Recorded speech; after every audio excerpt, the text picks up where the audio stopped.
ഇന്ത്യയുടെ ഓപ്പറേഷൻ സിന്ദൂറിന് പിന്നാലെ അതിർത്തിയിൽ പ്രകോപനം തുടർന്ന് പാകിസ്ഥാൻ. കുപ്വാര, ബാരാമുള്ള, ഉറി, അഖ്നൂർ മേഖലകളിൽ വെടിവയ്പുണ്ടായി. പൂഞ്ചിലെ ആക്രമണത്തിൽ ലാൻസ് നായിക് ദിനേശ് കുമാറിന് വീരമൃത്യു. ഏത് അടിയന്തര സാഹചര്യവും നേരിടാൻ സേനകൾ സജ്ജമെന്ന് പ്രതിരോധ മന്ത്രാലയം വ്യക്തമാക്കി. ഭീകരാക്രമണത്തിന്റെ മുഖ്യ സൂത്രധാരൻ ഷെയ്ഖ് സജ്ജാദ് ഗുൽ കേരളത്തിൽ ലാബ് ടെക്നീഷ്യൻ കോഴ്സ് പഠിച്ചതായി അന്വേഷണ ഏജൻസികൾ കണ്ടെത്തി. ഓപ്പറേഷൻ സിന്ദൂർ വിശദീകരിക്കാൻ കേന്ദ്ര സർക്കാർ വിളിച്ച സർവകക്ഷി യോഗം ഇന്ന് പാർലമെന്റ് മന്ദിരത്തിൽ ചേരും. അതിനിടെ പാകിസ്ഥാന്റെ സൈനിക വാഹനം Balochistan liberation army remote control bomb ഉപയോഗിച്ച് തകർത്തു.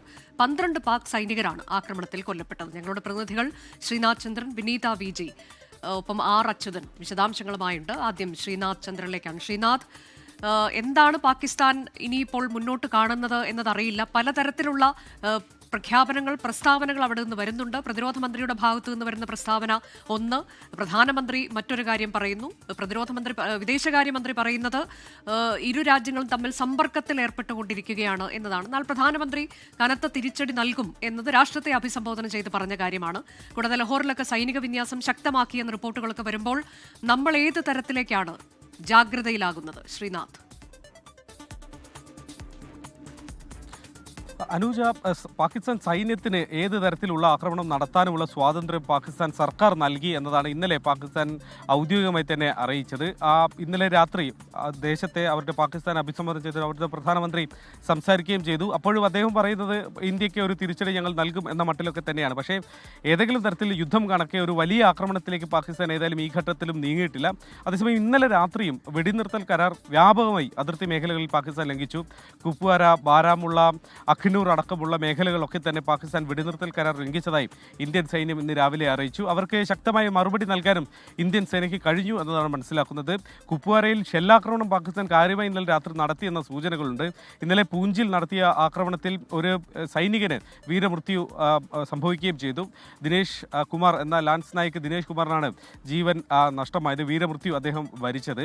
അതേസമയം 15 സാധാരണക്കാരും ഈ ആക്രമണങ്ങളിൽ കൊല്ലപ്പെട്ടിരുന്നു. ഇന്നിപ്പോൾ ആ മേഖലയിലെ കൂടുതൽ ദൃശ്യങ്ങൾ പുറത്തു വന്നതാണ്. അവിടെ പൂഞ്ചിലെ ഒരു ഗുരുദ്വാരയിൽ ആക്രമണം നടത്തിയതിൻ്റെ ശേഷിപ്പുകൾ ഇന്നിപ്പോൾ നമുക്ക് ദൃശ്യങ്ങളായി പുറത്തേക്ക് വരികയും ചെയ്തു. അതുകൊണ്ട് പാകിസ്ഥാൻ പ്രകോപനം തുടരുന്നുണ്ട്. വലിയൊരു ആക്രമണത്തിലേക്ക് പാകിസ്ഥാൻ ഈ ഘട്ടത്തിൽ പോയിട്ടില്ല എന്നത് ശ്രദ്ധേയം. അതേസമയം പാകിസ്ഥാൻ ഇന്ന് ലോകത്തിന് മുന്നിൽ കൂടുതൽ പരിഹാസ്യരായ ദിനം കൂടിയാണ്. അവരുടെ പ്രതിരോധ മന്ത്രിയാണ് രാജ്യത്തെ ഇങ്ങനെ അന്താരാഷ്ട്ര തലത്തിൽ നാണം കെടുത്തിക്കൊണ്ടിരിക്കുന്നത്. ഇന്നലെ പാകിസ്ഥാൻ പറഞ്ഞത് ഇന്ത്യ ആക്രമണം നടത്തിയപ്പോൾ 3 റഫേൽ അടക്കം 5 ഇന്ത്യൻ പോർ വിമാനങ്ങൾ ഞങ്ങൾ വെടിവെച്ചിട്ടു എന്നതാണ്.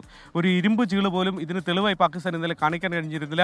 ഇതിപ്പോൾ CNN നൽകിയ അഭിമുഖത്തിലാണ് അവതാരക എന്താണ് ഇതിന് തെളിവ് എന്ന് ചോദിച്ചപ്പോൾ അത് സമൂഹ മാധ്യമങ്ങളിലുണ്ട്, അത് പാകിസ്ഥാനിലെ മാത്രമല്ല ഇന്ത്യയിലെ സമൂഹ മാധ്യമങ്ങളിലുണ്ട് എന്ന തരത്തിൽ തെളിവ് ചോദിക്കുമ്പോൾ ഇങ്ങനെ ഒരു തെളിവ് മറുപടിയായി പറയുന്ന പ്രതിരോധ മന്ത്രി ഖാജ ആസിഫിനെയാണ് ഇതിപ്പോൾ കാണുന്നത്. സൈന്യത്തിൻ്റെ നേരിട്ട് വിവരങ്ങൾ കിട്ടുന്ന പ്രതിരോധ മന്ത്രിയാണ് ഇതുമായി ബന്ധപ്പെട്ട് ഇത്രയും സുപ്രധാനമായ ഒരു കാര്യത്തിൽ തെളിവ് സമൂഹ മാധ്യമങ്ങളിൽ ചോദിക്കാൻ പറയുന്നത്. അദ്ദേഹം ഒരുപക്ഷെ കണ്ടു കാണുക ഇന്നലെ വ്യാപകമായി പ്രചരിച്ച ഒരു വ്യാജ വാർത്തയാണ്. പാകിസ്ഥാൻ മാധ്യമങ്ങളും പാകിസ്ഥാനിലെ ട്വിറ്റർ ഹാൻഡിലുകളുമാണ് അത് പ്രചരിപ്പിച്ചത്. ഒരു ഇന്ത്യൻ വിമാനം തകർന്നു കിടക്കുന്ന ദൃശ്യങ്ങൾ കാട്ടി ഇത് റഫേലാണ്, ഈ ആക്രമണത്തിൽ വീണതാണ് എന്ന തരത്തിലായിരുന്നു പ്രചാരണം. പക്ഷേ അത് ഇന്നലെ തന്നെ PIBയുടെ ഫാക്ട് ചെക്ക് വിഭാഗം അത് നുണയാണ് എന്ന കാര്യത്തിൽ വ്യക്തത വരുത്തിയതാണ്.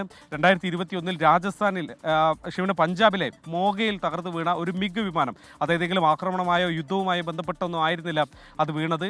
അതിൻ്റെ ദൃശ്യങ്ങളാണ് ഈ പുതിയത് എന്ന് പറഞ്ഞുകൊണ്ട് വർഷങ്ങൾക്ക് ശേഷം പാകിസ്ഥാൻ ഈ തരത്തിൽ പ്രചരിപ്പിച്ചത്. അതാണ് പ്രതിരോധ മന്ത്രിയും ഏറ്റുപിടിക്കുന്നത്. ഇന്നലെ മറ്റ് ചില വീഡിയോകൾ ഇതുപോലെ വ്യാജ വീഡിയോകൾ, പഴയ വീഡിയോകൾ കുത്തിപ്പൊക്കി ഇന്ത്യയുടെ മേൽ ആരോപണം ഉന്നയിക്കുന്ന തരത്തിലൊക്കെ പാകിസ്ഥാൻ പ്രതികരിച്ചാണ്. ഒരുപക്ഷെ ആയുധം കൊണ്ട് ഇന്ത്യയെ തോൽപ്പിക്കാൻ കഴിയാത്തതുകൊണ്ടാവാം ഇന്ത്യയുടെ ആത്മവിശ്വാസം കളയാൻ വേണ്ടി, അതിനുള്ള ശ്രമം നടത്താൻ വേണ്ടി ഈ തരത്തിൽ നുണപ്രചാരണം പാകിസ്ഥാൻ നടത്തുന്നത്. ഏതായാലും പാകിസ്ഥാന്റെ ഭാഗത്ത് നിന്ന് വലിയൊരു പ്രതികരണം ഇതുവരെ ആയുധം കൊണ്ട് ഇന്ത്യക്ക് നേരെ ഉണ്ടായിട്ടില്ല. വെടിനിർത്തൽ കരാർ ലംഘിക്കപ്പെടുന്നു എന്നത് മാത്രമാണ് ഇതുവരെ ഉണ്ടായത്. അതേസമയം പാകിസ്ഥാന് BLA ബലൂചിസ്ഥാൻ ലിബറേഷൻ ആർമിയുടെ ഭാഗത്ത് നിന്ന് വലിയ തിരിച്ചടി കൂടി ഉണ്ടായ ദിനമാണ്. ഇന്നലെ സംഭവിച്ച ആക്രമണത്തിൻ്റെ ദൃശ്യങ്ങൾ ഇന്ന് പുറത്തു വന്നു.